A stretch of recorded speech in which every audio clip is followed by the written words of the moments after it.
Chcela by som vám ukázať túto ajurvédskú kuchárku, pretože na trhu je veľa kníh o ajurvéde, ale málo z nich má také obsiahle a praktické informácie ako táto kniha.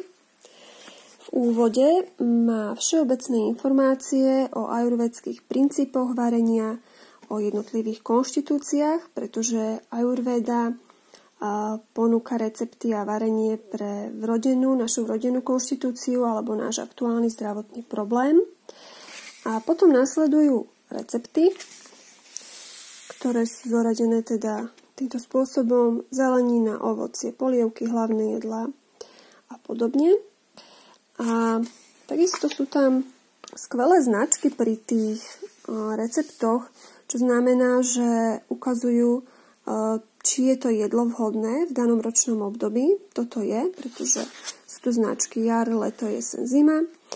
Tu je vplyv na jednotlivé dóši alebo konštitúcie.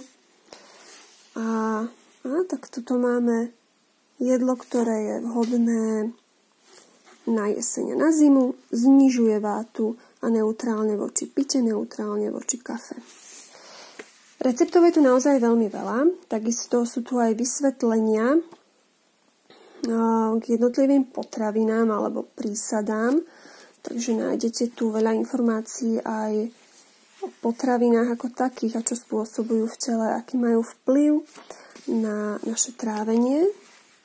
No a úplne vzadu je príloha, kde si môžete pozrieť, tu sú vitamíny, ale sú tam aj na začiatku, je to taká príloha, kde vidíte, ako pôsobí jednotlivá potravina pre jednotlivú dóšu, čiže ak poznáte svoju konštitúciu, viete si zistiť, že aká potravina na vás ako pôsobí, či je pre vás vhodná. Je to také aspoň orientačné a nápomocné. No a receptov je tu naozaj veľmi veľa.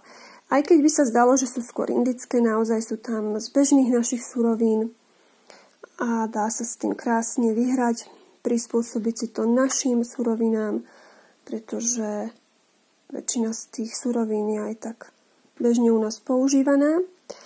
No a áno, recepty sú vegetariánske. Ešte to podotknem, že vlastne mäso tu nenájdeme, sú vegetariánske, ale inak naozaj veľmi chutné a zaujímavé.